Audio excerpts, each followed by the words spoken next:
I'm sick. And you know, being sick as an adult kind of sucks. It's that time of year where a friend of a friend gets either like a stomach bug or a fever or a cold and then passes it on to your friend, who then in turn passes it on to you, and then you get sick. It's just like the circle of life.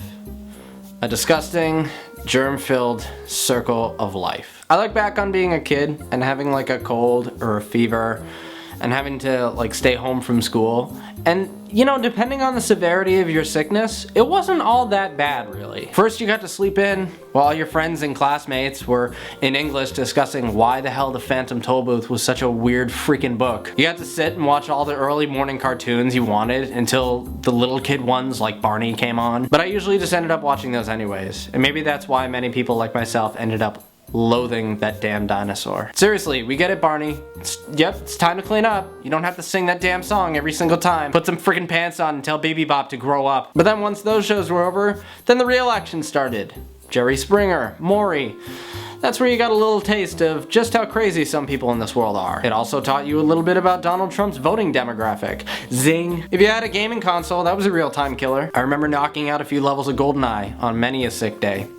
No cheats or Game Shark needed. And if you could stomach any food, Campbell's soup, saltines, and ginger ale were like a freaking 5-course meal. Again, depending on the severity of your sickness, it was pretty much just a day of relaxation. All the while, somebody back at school was filling a while you were out sheet, which most of the time was done by a friend. And usually the only words I found on mine were, not much.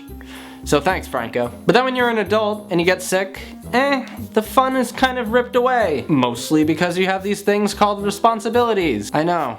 Horrific word. Oh, you're sick? Well, if you work hourly, that'll cost you a day of pay. Or if you do get sick days, you gotta trade one of those in because being a human being somehow got in the way of your ability to be a workhorse. Which sucks, because then you have people who say, oh, I can't afford to get sick, I have too much to do. Yeah?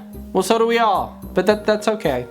Feel free to come in and get everybody else infected. That's fine. But thanks to modern medicine, aka legal drugs that you can buy at your grocery store, you can prevent and even combat that sickness. Airborne, which by the way, you should never take on an empty stomach, because it'll come right back up. Trust me, I know. I did that.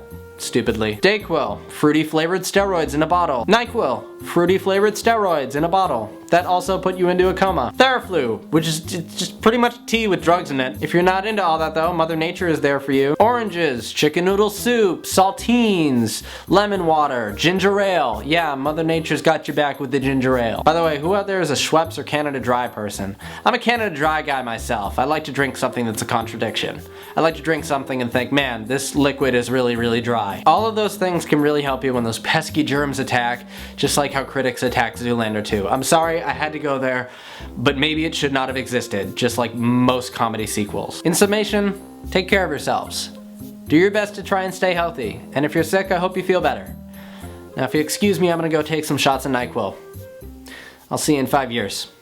Thanks for watching. There's a lot of pressure that people get to go through life in this sort of correct way, and it starts when you're younger, right? You all the way